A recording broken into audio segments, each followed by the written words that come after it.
It's wild, it's twisted. Headlines hitting like a slap and you missed it. It's madness, I'm tapped out, live on the scene and I can't find my way out.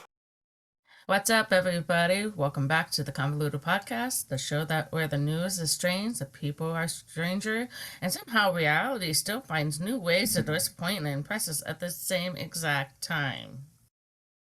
This episode, we got a man showing up at a doorstep like he thinks he's the main character in a supernatural crime drama. A school bus and a train story that could have turned even more tragic in an instant. And a warehouse fire so massive it somehow turns into one of the weirdest and darkest stories on the internet this week. So if you like your headlines chaotic, your timelines cursed, and your humanity is a little bit concerning, you're in the right space. Before we begin, how are you doing, Jesus? Hello. Yes. We are fine. I am not multiple people. I'm a single person. It's been you, me, myself, and I kind of thing. Almost in that. It feels like that. It's been roughly a hectic week. Up here in the Pacific Northwest, we are getting hit with a bit of a heat wave, a lot of heat wave. But all summer. Yeah, it's almost there. We're entering spring. Allergies have been killing me like a bitch. I'm not gonna lie. I think I need something stronger since the stuff I used last year was helping. But definitely I think I'm gonna need something a bit stronger to kind of, because at first I thought I was getting a little cold. I was getting a coughing. Everyone's you remember what last week episode, everyone? I thought I was having a little cold, but it's like I only get it when I'm outside the house or at work. But when I'm inside the house, or specifically in my room where I have an air purifier, nothing happens. I'm like, process of elimination. It's the allergies, and it's so frustrating because for at least a couple days, since the last recording episode, I thought I was getting a small cold, and it was so frustrating to realize. And so I started actively taking my allergy medicine. Before it was like, oh, I'm feeling a little bit, I'll take allergy medicine, but I'm like been taking it on the daily. It's simmered down a little bit, but I think it's still not the right. And if it gets any worse, I might have to actually go get some prescripted allergy medication. If it just gets worse. Really though? I said if. It's over the counter, so I said if it gets worse. Are you looking for an inhaler? Is that what you're looking for? I don't think so. I said it only if it gets worse. All right. And right now I'm maintaining it. It's only when I'm outside or and work where there's a lot of, because for the most part I can kind of tell what my quote allergy is. It's just pollen, and it is that season, right? And we're doing a lot of yard work. We're doing some spring cleaning. So we're outside a lot, and it's not been very, and on top of the heat it's nice, but it's been horrendous for our housing because we haven't set up any of the air conditioning or anything, so it's been horrendous inside. But how have you been horrendous inside? But I don't have ACs. I have AC automatic, but it's never clicked on. The heat's clicked on a couple times. I'm like, what? Oh, it's beautiful outside. As you know, so I've been having to deal with that. So how's your week been though? It's been okay. Just been cruising along, trying to find. My allergies have been kicking my butt, but I've been taking my allergy medication on both sides of the day, so I can tackle it from both ends. So that's helped a lot. I recommend that. Okay, maybe that's a different thing, because I only take the single like little pill, and that's it for the day. And it's like I said, it's like towards the end of the day, the latter half, it's like that's when it's like it's coming back to like poke me. Yeah, that's what I was doing. I was literally, that's how I felt every time. And I was like, okay, maybe I'll start taking it on both sides of the day. Like that way it can help. And it has helped tremendously. Okay. I'm not gonna lie. Sometimes I'm like, oh, this feels so much better. I might. And lots of water. Yeah, that's the other thing. I've been really bad about water, mostly during this heat. Like I've been drinking a lot of sodas. which has not been helping. But it's so tasty. It's so tasty. Flavor your water, darn it. I will. We recently got some flavor packets for water. Some plain water can only go so far. Anything else new? Right.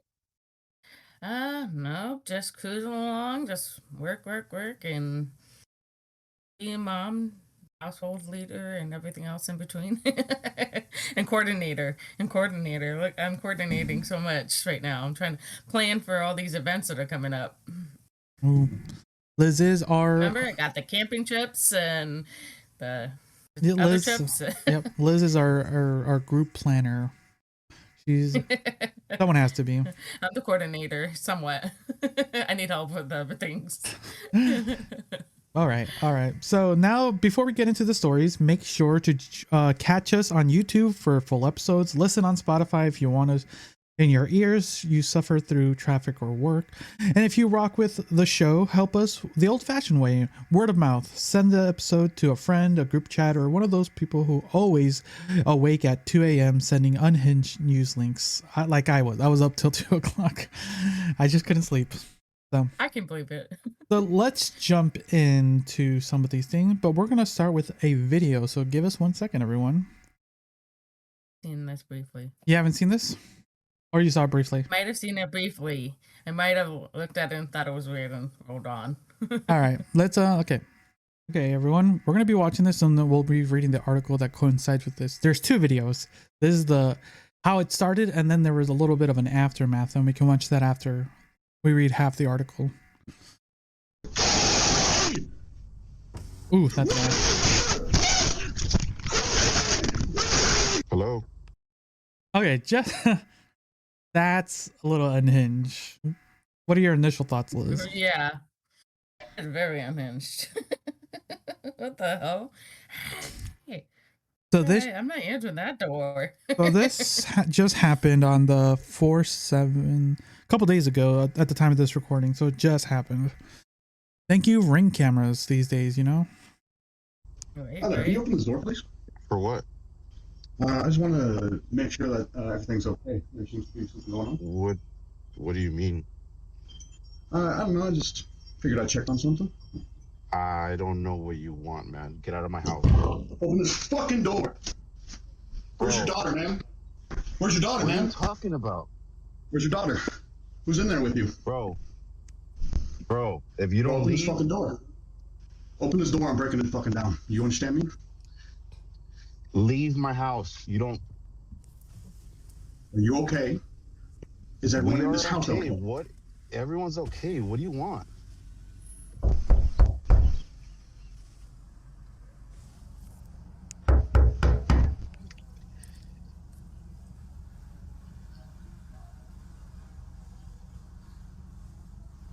That's not paused. He's just standing there in silence. Damn. Creepy. Yeah, you can see the timestamp on the bottom still moving. Oh, yeah. Can you leave my house, please? You open the door, please. You have nothing to do with my house. Can you leave my house? You know what my name is? I don't know who you are. You don't belong in this neighborhood. That's for sure. This is my neighborhood, though. Yeah, I live there. I don't know you. My name is Harry Dresden, motherfucker. Open the door. This is my neighborhood. Open the fucking door. That is a little unhinged.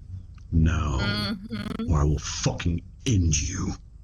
Do you understand me? What are your thoughts, Liz? That's a threat. That's a threat. Call the damn cops. I'm gonna end it. Oh, no. Then call the cops. I already got cops on speed dial. See you in a little bit. Bye. Okay, there's only a little bit more. But do you have any initial thoughts just before we finish this up? But we kind of see where it gets a little bit. Creepy. I would have, as soon as the guy was being a weirdo, I'd be like, yo, no, go away. I'm calling the cops, you know?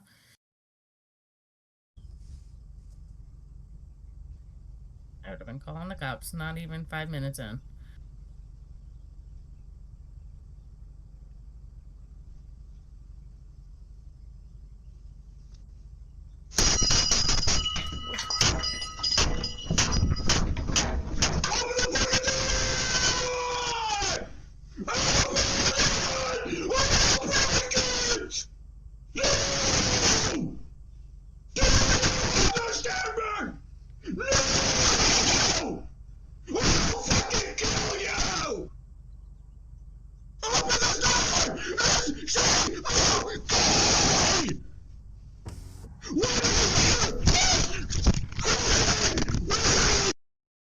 Okay. Let's read the article a little bit. You want to start the article, or you want me to start the article? Sure. All There's right. some viral videos that feel funny for about 3 seconds, and then your stomach drops. Because the first thing you notice is how absurd it looks. A man in a long coat standing at the front door, someone's front door, talking into a ring camera like he wandered out of a low-budget supernatural thriller. And then you hear what he's actually saying. He's demanding to know where your homeowner's daughter is. And suddenly the clip stops feeling weird in a fun internet way, and it starts feeling genuinely dangerous.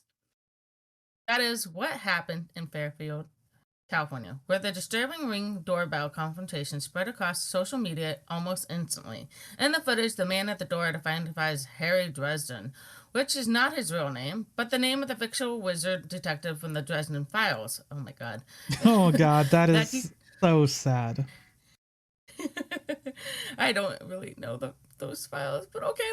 That detail is a huge part of why the internet latched on to the story so fast. It was creepy, bizarre, and just specific enough to turn into a meme before people even knew who he actually was. But behind the memes was a very real police matter.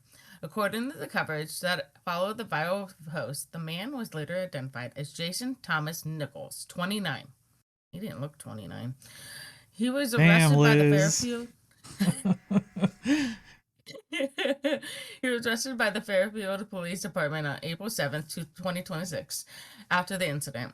One report says he was charged with assault with a deadly weapon or force likely to produce a great bodily injury and burglary. Some social post summaries circulating around the arrest described additional felony counts, but the clearest article coverage in the source set consistently names Nichols and ties the arrest directly to the Ring camera confrontation. What made this video travel so quickly is that this is right on the line between ridiculous and terrifying. People online keep fixating on the visual details, the trench coat, the flip-flops, the anime shirt, the self-introduction as Harry Dresden. Reddit commentators immediately recognized the reference and started riffing on it, explaining that Harry Dresden is a fictional non-noir style wizard investigator. That turned the clip into a kind of an instant internet legend. But at the same time, the comments were filled with some people saying the same thing. This is was not just odd behavior. It was a kind of doorstep confrontation that would make a homeowner fear for their safety. Yeah, that's true. If someone came banging to our door in that manner, that is bonkers.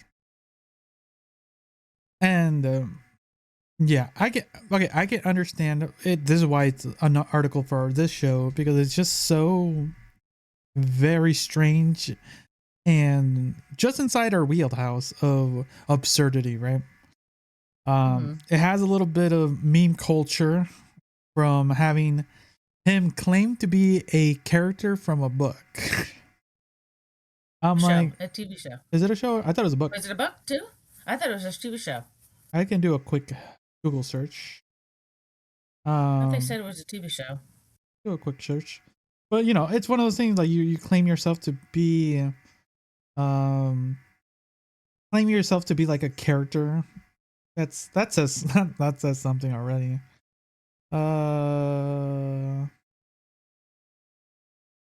It says book. Oh. Might be a book. TV show. Book turned into show, maybe. Either way, he's playing up a character. He's as you portrayed him, Liz, a little bit, get kind of roasting him a bit. He is basically a trope. A what? A trope. Oh yeah, it's a trope. Like this article says it right. He I didn't really realize until they mentioned it. I didn't know he was wearing flip-flops until because I noticed it right about off the bat. I noticed it. I didn't realize the shirt what it was, but definitely I saw the flip-flops because when he fell backwards, you could see it like almost like flips. I'm like, yeah, because you're not wearing real tennis shoes. That's why you fell backwards. But lucky you didn't fall on your head, dude. Oof! I noticed the anime shirt immediately. That told me everything. It's like just ridiculous unhingedness. Because this level of derangedness is scary for people. Like Because you hope to that the one place you're safe is your home, right? And like one caveat these days is that we can have our own private security is the wrong word, private security systems to kind of support this. Like I think I mentioned it multiple times on the shows. Like I have cameras throughout my my yard, my front door, for all that. Not only for our safety, for we got the doggos. You just never know. Actually, my sister's doggo was visiting, and she escaped into the neighborhood. You know which one, the big one. Oh man. Yeah, and we caught her on the cameras pushing the doors to the barn store doors. She pushed through those, and she got out, and we caught it on camera. But it's one of the things, like if we would not have known that if we didn't see that, and it was yeah. But how would you feel, Liz? Because if something like this just was happening in your home. I'd be calling the cops, dude. I wouldn't even wait. The 2 5. Like, I don't know you. I already asked you multiple times ago. I'm calling the cops. I wouldn't even. I give you a warning. If you don't want to go away, fine. I'm calling the cops. That's fine. You're already causing disruption in my life to be here at my doorstep, thinking there's some sort of whatever going on in your mind. Which I'm sorry if he's having a mental breakdown, but he needs help obviously somehow. Okay, actually, so maybe that's why the cops need to be there to kind of bring his aggression down, but then have people who mentally help him. Well, let's continue with the article and see what might happen. It's a recent article, so maybe there's not the whole story, but we'll see. One of the strangest parts of the story is that the video seems to only give narrow slices of what's happening from the public reaction and report summaries. What is it? Nichols? Okay, like Nichols. Okay. Appears to have shown up at the home, banged on or kicked the door. No, I think he kicked and banged the door. Demanded that someone send out the homeowner's daughter. And several reactions noted that the resident appeared to be speaking through the Ring camera. Yeah. Which may mean that the person inside was not physically at the door and is usually a usual sense, or may not even have been home in the conventional way viewers first assume. Some commenters also said that was not even clear whether there was a daughter at home at all. The uncertainty matters because it means the motive behind the confrontation was still murky in much of the early coverage. That uncertainty is exactly where the internet tends to go off the rails. That makes sense. You only get so much information in the beginning. You only get a small fraction of the story, so you have to make it an exaggeration, right? Yeah. Because of how wild just having that clip we just had, you can go so many routes. Once people could not immediately explain the behavior, the story split into competing versions. Oh, here we go. Let's see what people. One camp treats it as an instinct folklore, the Harry Dresden neighborhood cryptid, trenchcoat menace, the guy who looked like he was role-playing a character in real life. Another camp saw it as much more serious and much sadder, arguing that he appears to be in some kind of mental health crisis. Ooh, what you just said.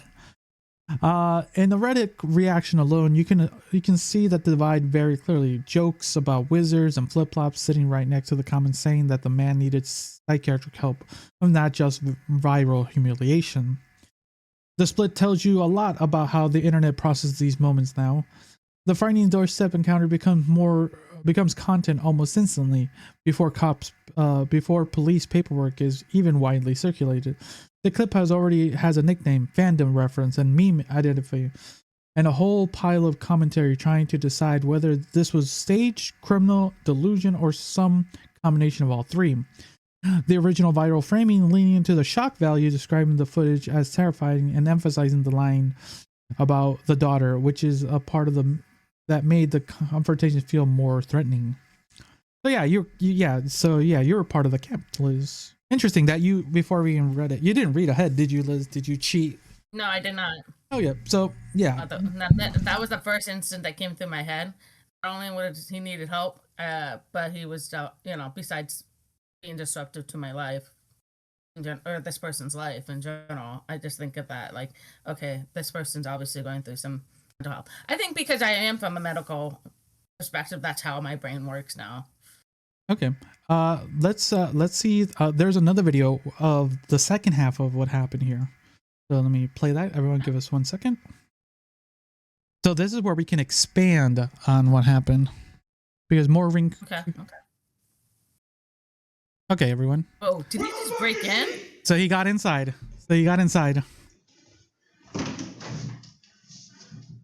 Okay, before we continue. Yeah, Liz, as you see, he broke in. He got inside. What are your thoughts now? I'd be panicking for anybody who is at home.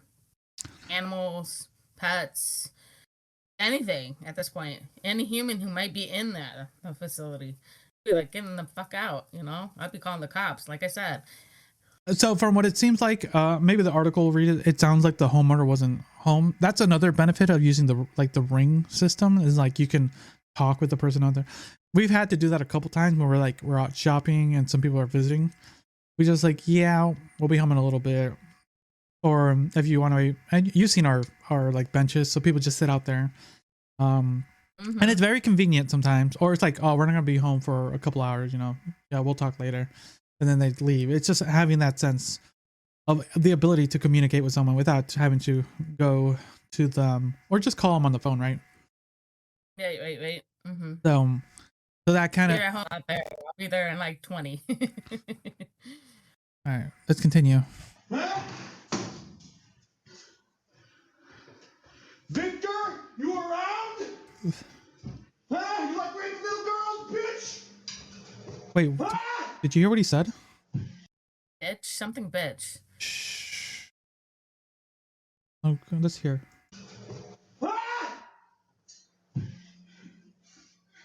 You around? Huh? You like raping little girls, bitch? I think he said, do you like graping little girls? You fucking try me, I swear to God I'll fucking kill you. Do you understand me? Oh, he's back, the homeowner. You might. Get the fuck out of my fucking house! You think you can fucking stop me, motherfucker? I will save that little girl, you bitch! There's no fucking... You fucking liar! I can hear her! I can fucking hear... Fucking hear you, bitch! You son of a... I'll fucking kill you! I'll fucking kill you! Man, hurry the fuck up, because I'm gonna drag his ass out. I'm telling you. Who are you talking to, bitch? Who are you talking to, bro? Get the fuck, stand on the fucking ground. Who the fuck do you think you are? My name is Dresden. Get the fuck out of my house. Why do I hear screaming? There's no one up there. Get the fuck out of my third room, bro. Walk the fuck out. What's the third room? Walk the fuck out. I'm telling you, I'm giving you a chance right now, man. What's the third room, bro? I'm giving you a fucking chance. Get the fuck out of my house. What's the third room, bro? I'm telling you, get the fuck out of my house. Please. Just answer the question. Get the fuck out of my house. Answer the question, please. There's no one in there.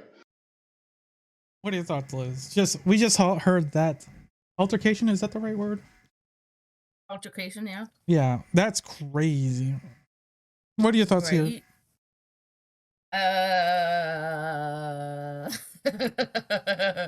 Run.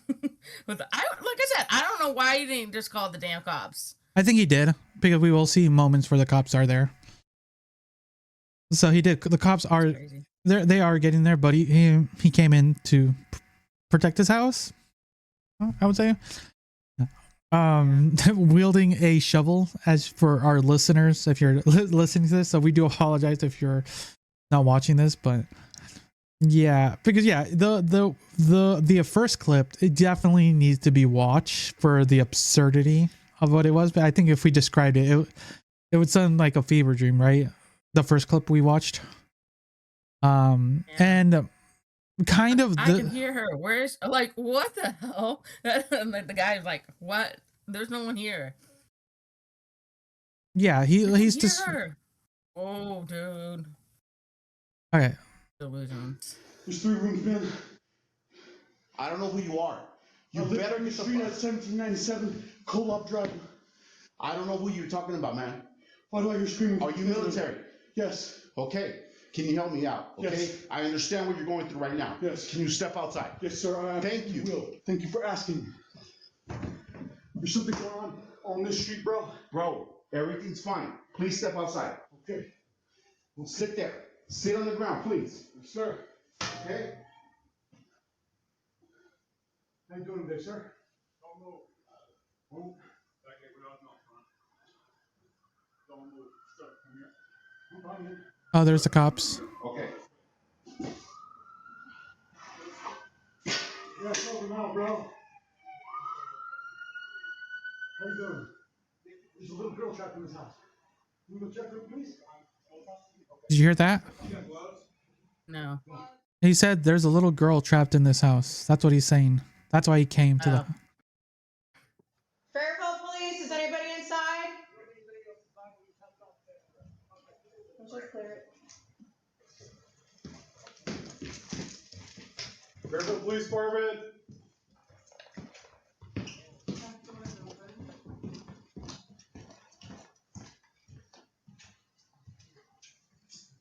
Wonder what those corner things are. Which one? Those things in the corner. You see the wheel things? The little red thing? No, the wheel things, the white things. You know what I'm talking about? Oh, I have no idea. Maybe. I don't know why that bugs me. Like, what are those? Fairfield Police Department. Well, they searched the house. I don't know how active, but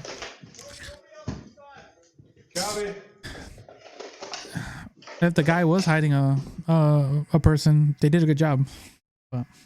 Oh, But so yeah, the little girl was probably hiding from that thing. I would be scared too. I don't know if there was a little girl to begin with. I thought they just said we found her. No, Oh, I think okay. so. I was kind of going through some of the chat logs, some of the comments. A lot of people think he was, quote unquote, catfished into thinking, they were a kidnapped girl, and they needed saving. That was a third theory, and I they believe that. and then they With can't everything going on with the internet right now, I absolutely believe that too. because it's so like the it's so easy to get misled online these days, and there's just one potential allegation, that might have been it. He actually, since we're done with video, give us 1 second, everyone. But yeah, so that's one potential thing, that it was catfished into going to this person's house to quote rescue quote her, and so that's why he showed up, and being so quote macho, and is being so character driven, which is also another sad thing, kind of going back to your point, right, to the quote second one, but more so on using the internet as a catalyst for the fuel, the spark, I mean, because if that's what maybe happened, then these communications, well, like I said, it just started, so they'll probably be investigating this, and if it's true, it's just like another thing that someone out there tricked this individual to thinking they were a little girl who was kidnapped, and he went to this random person's house, broke into their home, and now is going to be going to jail because he was misled. What do you think of this third theory, Liz? I could see that being possible too. I mean, How do you feel if it's that? unfortunate. Yeah, well, how do you feel if That that's happened? sucks on so many levels, but I don't know. It's sad. It's disheartening, the stuff kind of happening all the time. So Yeah. I don't know. It's hard to say, like, oh yeah, I feel sorry for that person. No, that shit happened, and again, it's that rabbit hole, So It is, yeah. That's kind of how the internet is at the moment. If you want to close up the article, if you want. what is important, though, is separating the online mythology from the confirmed facts. The confirmed part is this man showed up at Fairfield home and was captured in a deeply unsettling ring camera confrontation. He identified himself as Harry Dresden.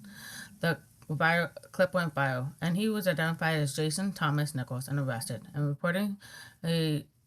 reporting tied that arrest to felony charges that included assault-related allegations and burglary. Those are the legal allegations at the stage, not a conviction, and they should be understood that way. The memes are commentary, the rest is the actual development. And honestly, that is what makes the story linger.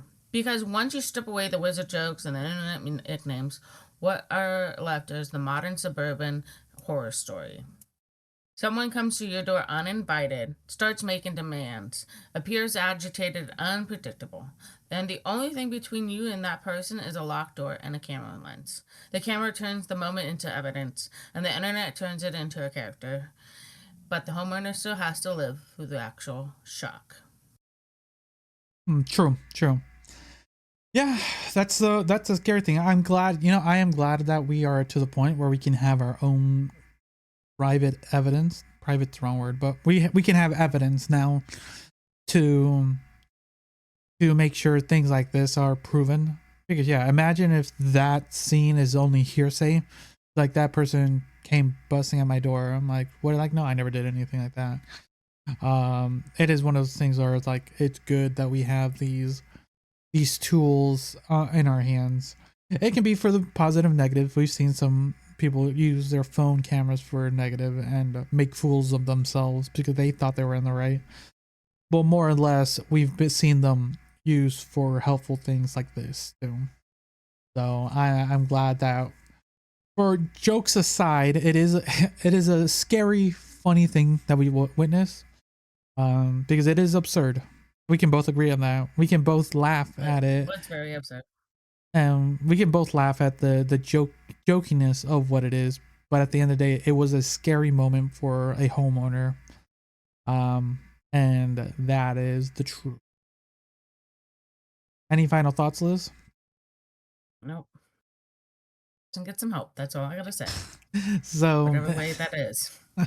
So in the age of ring cameras, the front door has become a stage, a witness stand, and sometimes a crime scene. And every now and then, the clip that goes viral is funny right up until you imagine it's happening to you. All right, we're gonna be watching another clip, everyone, because this episode is clip heavy. So we'll do our best this time to describe it, because I don't know how easy it would be to describe the first clip. No, that's up to your imagination on that one. Yeah, if you're watching it, good job. You know, if you're watching this, you can see what we're seeing. But so trench coat, anime, flip flop wearing. All right, but it's still tiny on my screen. My screen's tiny. Oh, but did you? My computer screen is tiny. Oh, I need a second screen then. We'll work on that. Second screen, Liz. Actually, there's some pretty cheap second screens you can just connect to your thing.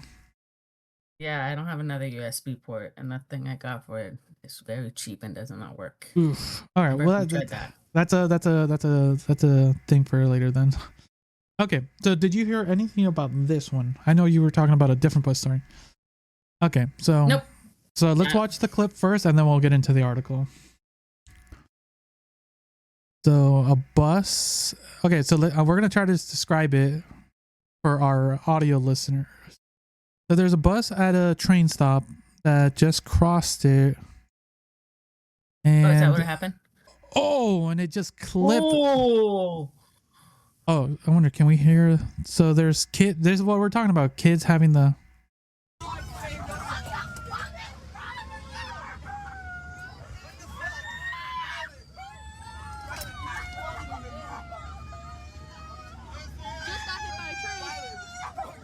Ooh. I would have been freaking out too. That is scary. What are your thoughts just watching those two clips, Liz? So the clip we just watched is from the parking lot looking out at the bus barely getting clipped at its tail end by a train. And then from the point of view from the kids, literally in the back seat, you could see the train just rolling by. Do you have any thoughts before we jump into the article? What the hell? Bus drivers have to take extensive training. Like, hey, you have to stop at that bus stop. Literally stop, pull the stop sign. I've witnessed so many times because I have my kid. But they had to stop at the bus line. I had a friend, you remember Dan? He said when he was a bus driver, he literally had to stop at every train tracks and look both ways, and they had to count like so many seconds before they decide to make their go over the train tracks.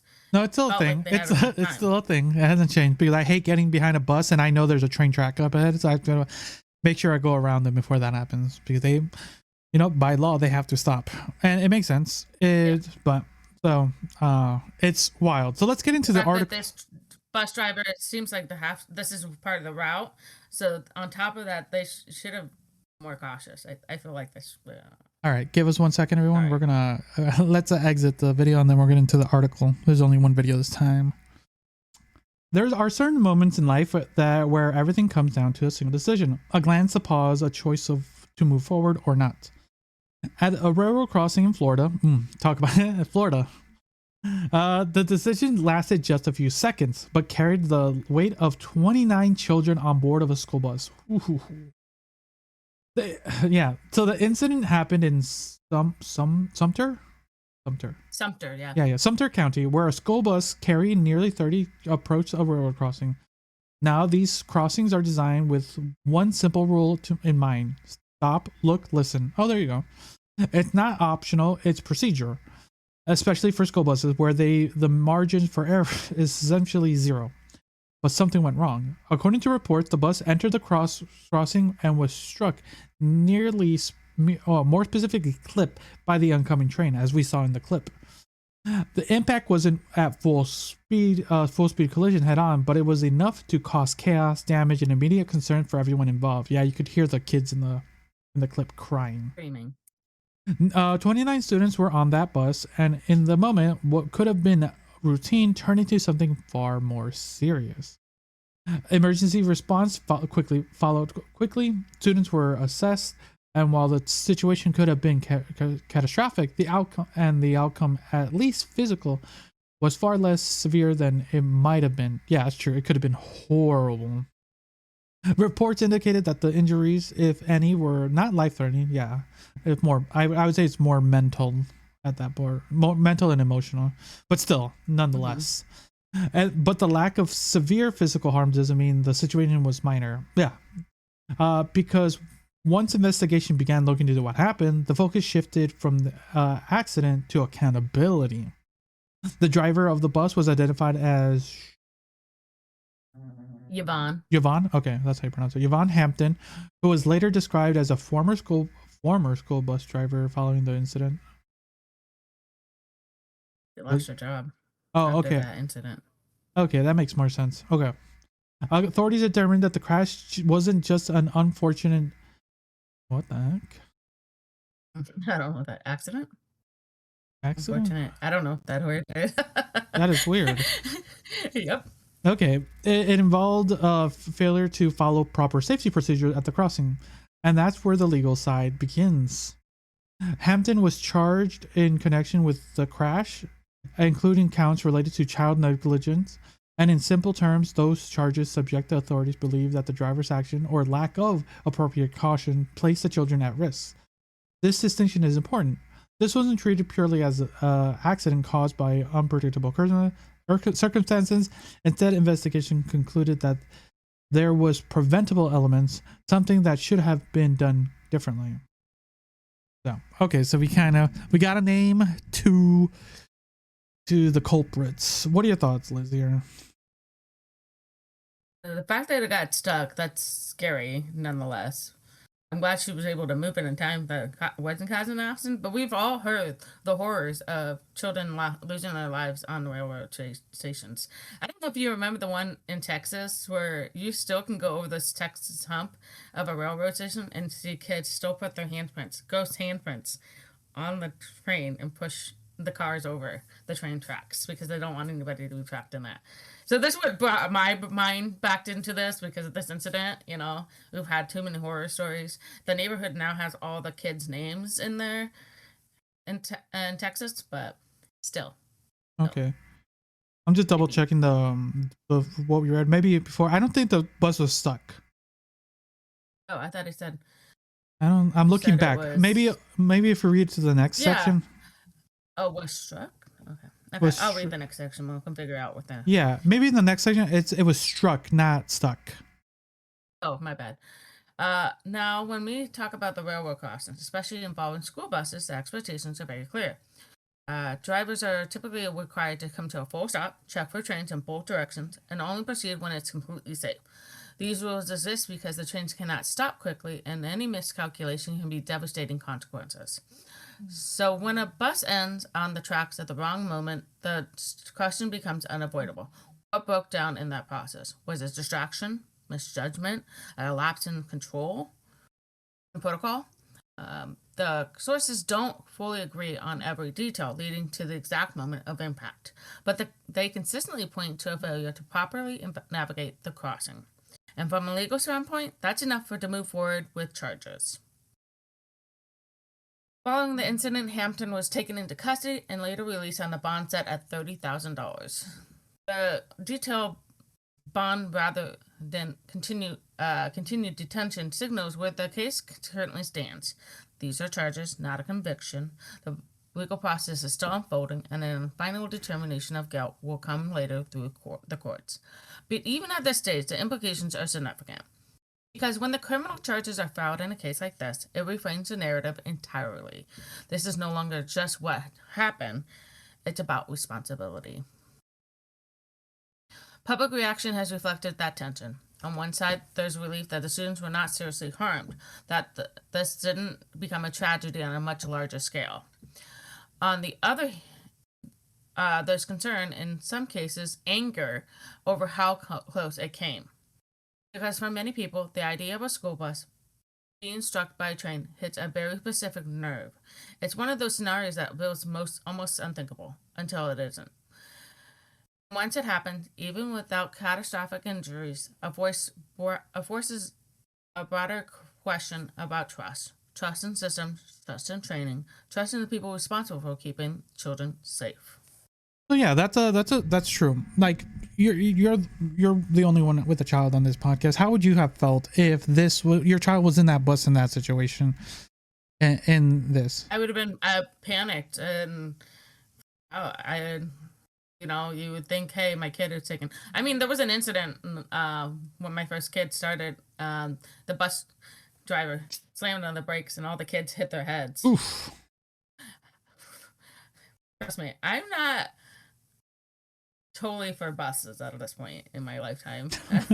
And someone had told me a long time ago I refused to take my kid on the bus because they have no seatbelts. Yeah. I'm like, that's another point.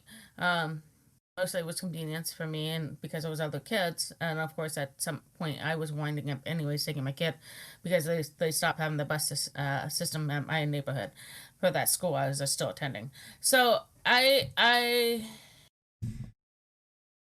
it's scary. It's devastating when any parent loses a child or when a child gets hurt or, we think about it, it would have been horrendous. 29 students injured and maybe some of them alive, not, who knows? We don't know what that destruction would have been. Thank God it never came to that point. But still, you wonder what was going on through the bus's driver's mind. Yeah. So what would you want to be done during this situation? This was your child. What would you want to be done? I think we would have to go after the driver because at this point they're the responsible person. They were the adult in the situation, basically. Because that's what you do, right? You're at the end of the day, you're putting your trust in the system, right? And you're like it says right here in the article, you're like you as the parent are putting your trust that the bus system, the school is putting the trust on the driver to take the students from point A to point B in the safety, and that's the responsibility, right? That's what you are putting your trust in. But yeah, it wasn't until I moved out here to Oregon that I took the school bus. Wait, let me correct myself. School bus to and from school. I took, everyone took school buses to field trips and stuff, right? But it's one of those things, like you're putting your trust as parents / even the students in the bus driver to take you from point A to point B. And you just, at the end of the day, the roads aren't perfect. That's why you hope that the driver is trained enough and responsible enough to with your life, because that's at the end of the day, when you become a passenger in someone's vehicle, you are putting your life in their hands.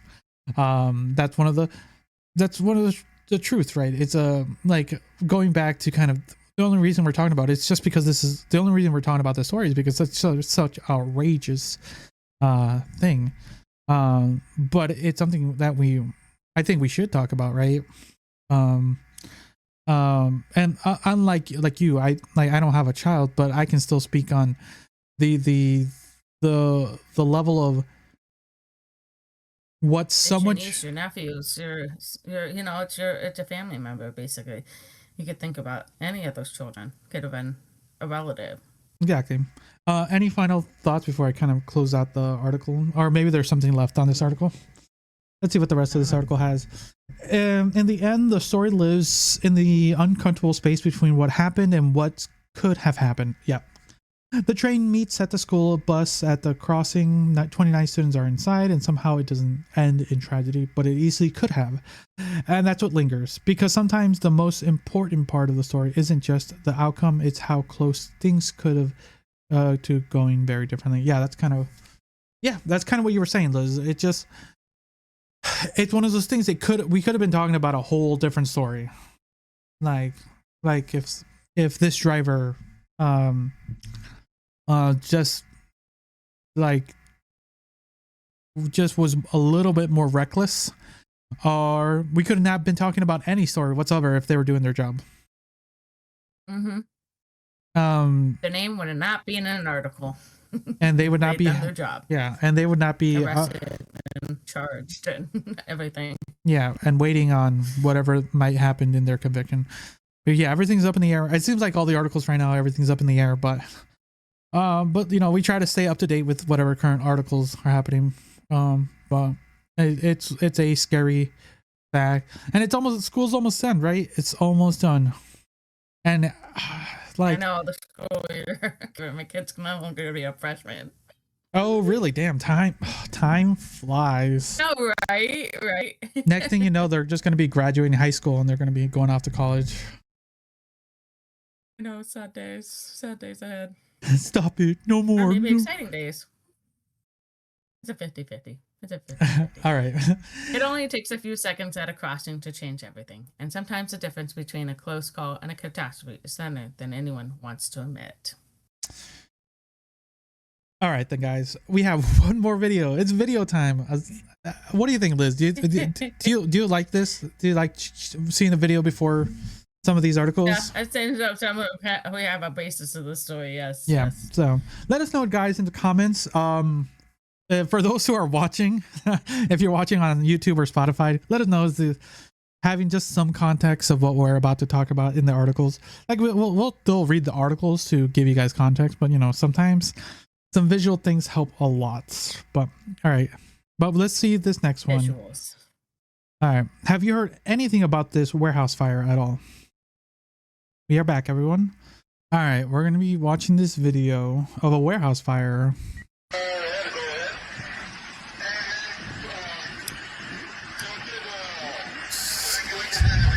So just for a little context, it seems like there's a paper towel / paper toilet paper warehouse.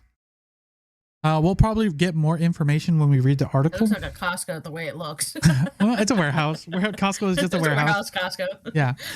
We'll probably get more context once we read the article. But as you can kind of see, for those who are watching, we do apologize. We'll try to describe it. We are about to watch a TikTok of a guy lighting something on fire, and on the side we have the facilities are not pretty. Ablaze. They're ablaze. Yeah. All right.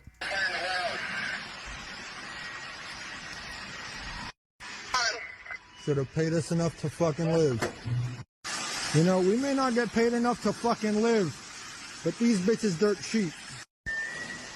All you had to do was pay us enough to live. All you had to do was pay us enough to fucking live. I exposed the lighter that he used to. All you had to do was light pay the us enough to joint. live. There goes your inventory.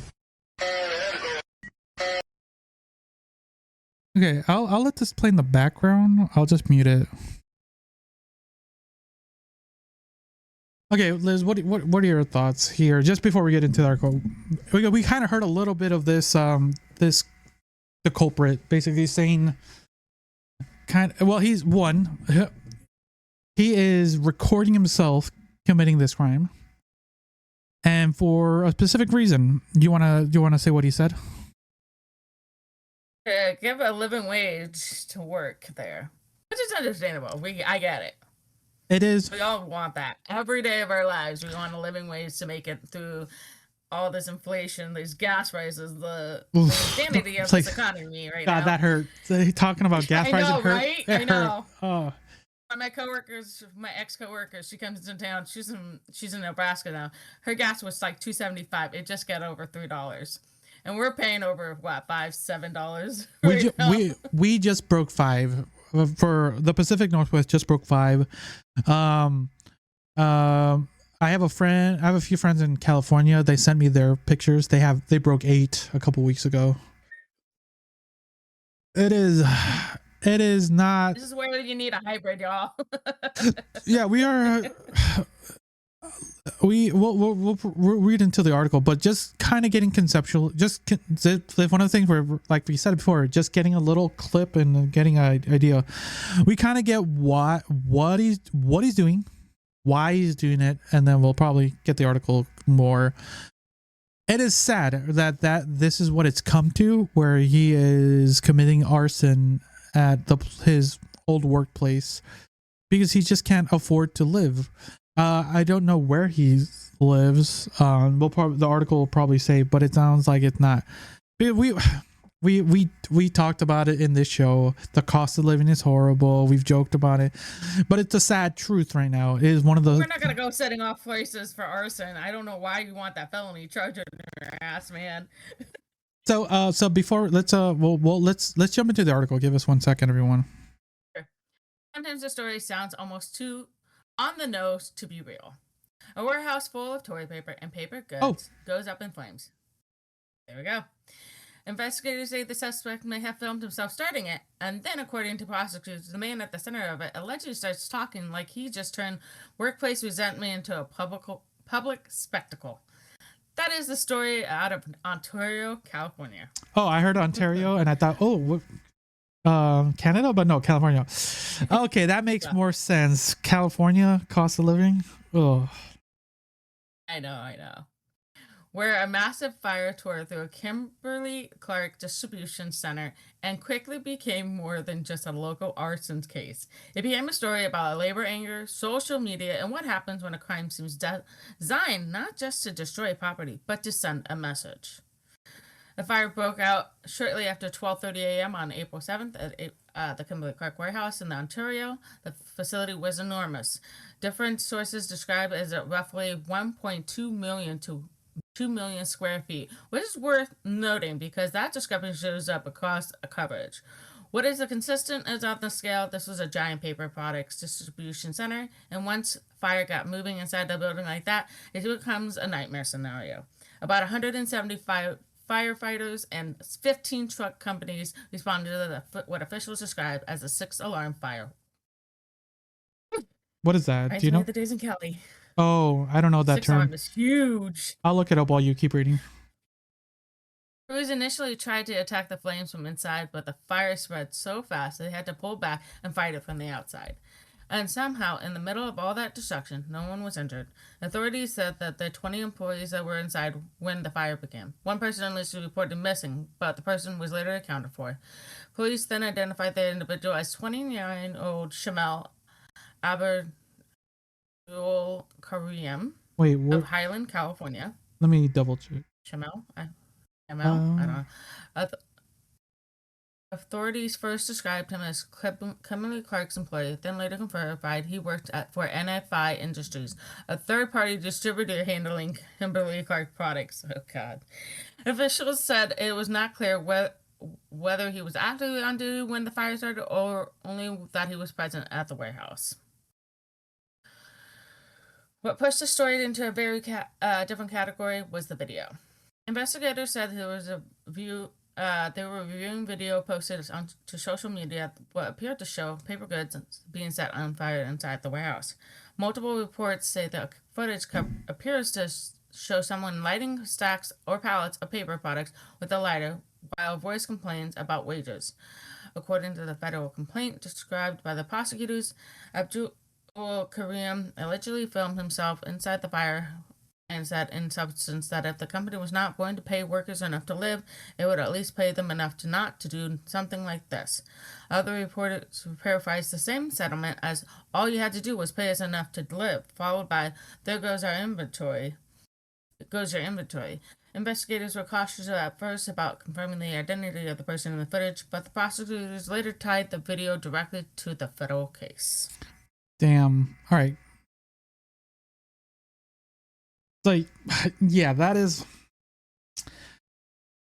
kind of what we were saying in the after watching the clip. We kind of so it wasn't even a worker for that warehouse, but just maybe a driver or something. A third party distributor. Yeah. My mom was kind of familiar with those people that, you always hire like a third party, right? Somehow you always hire somebody to handle stuff, right? You might own the building, and you might have the name on the building, and you might produce those things, but you have somebody moving the product, right? Got a third party. Okay, we're gonna put it on this truck. This is going that many cubes. So it sounds like I looked up what 6-alarm fire it was because apparently there's no such thing as a 6-alarm fire. The highest it goes is 5-alarm. This was this is a new term for this specific event, Liz. This person made a 6-alarm fire. That's how big this is. Because I knew right away because I knew it was like I think because when I heard 6-alarm, I know that's like detrimental. Like that's huge. It goes up to 5. The scale for as far as what I was reading, just a brief thing. So going back, we kind of had an idea, and the news article kind of confirmed a couple things. One, it was a disgruntled third-party employee. That's what we learned.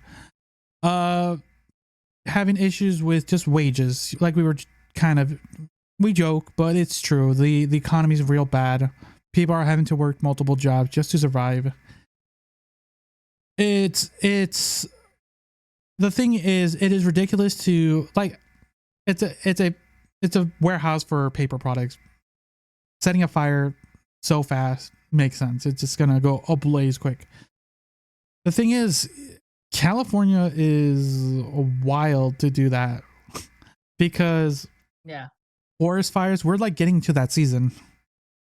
That he could have caused way more damage than just the.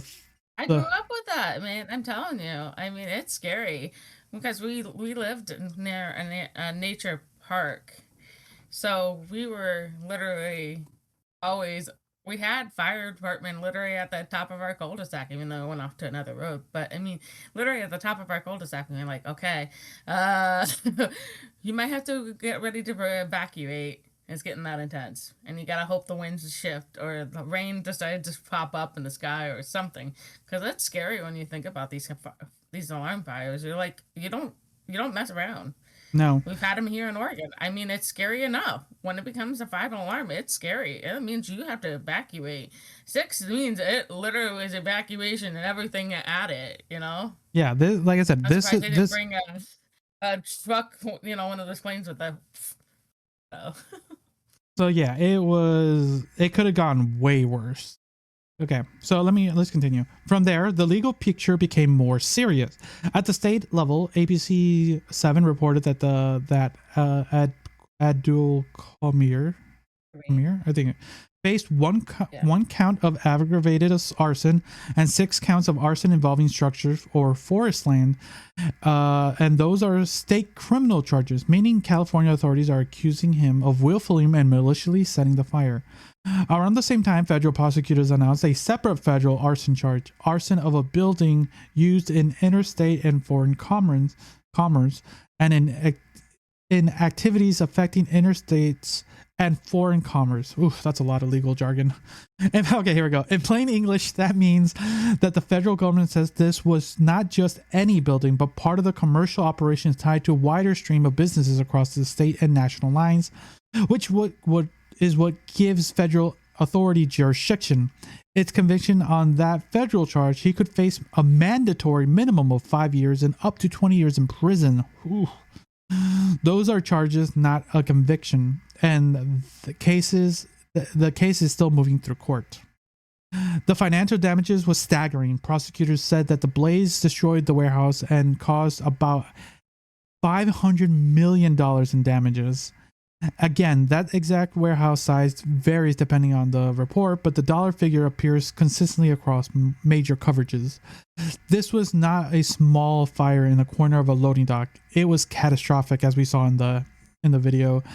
The industry site built to hold massive quantity of highly flammable paper goods. Yeah, and there was alleged follow-up statements, according to the federal cases described by NBC News and People. Prosecutors say that ABC News and People. Prosecutors say that Abdul Kamir. I'm gonna do my best. We'll do my best. Made additional admissions by phone and text after the fire. Ooh, just putting himself more in the hole. What's wrong with people sometimes? Yeah, filming yourself doing the crime and then confessing online. They say that the allegations wrote the messages bragging that he just cost the company billions. Companies that are complained that workers were not being paid enough to live, while shareholders are not the ones picking up the shifts. ABC News also reported that in one phone call, he alleged compared his action to those of Luigi Mangione. I haven't heard that name in a while. Yep. That detail gave the stories a darker culture edge because it suggests a minimum.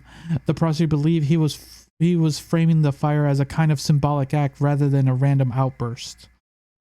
And that does not mean motive is settled. Early reporting from local authorities was more cautious. Ontario police said that the motive had not yet been determined, even as they acknowledged that they were looking at social media activities and any tips from the public. So there was an important distinction here. An angry wage-related statement are part of the allegation in the criminal case, and they strongly suggest one possible motive, but investigators initially stopped short of saying the case was fully explained. So yeah, it is. We kind of see some motives, and just kind of hearing his things, trying to make himself an icon. I think is that the right word? A martyr? No. Yeah. He wants to be a martyr, basically. A symbol. Make himself a symbol, like Luigi was. Like I said, I haven't heard that name in a while, but I know his name still goes around. But he became a symbol when the whole what was it? The healthcare? Yeah, healthcare. That's what it was. Happened, and people were behind Luigi Mangione, praising him. And the thing is, as I was scrolling through some of the comments, people are praising this guy too. I can believe it. Because the sad truth is people are not happy with what's happening right now. People want people want a livable wage, and I think you and me both agree to the extent that we are not going to go causing harm to others, because at the end of the day, here's the thing: he destroyed a building and a lot of product, but he also destroyed a bunch of people's livelihood who worked there. I was going to say the exact same thing. He just killed a bunch of people's jobs, literally. I'm like, how does that help anyone?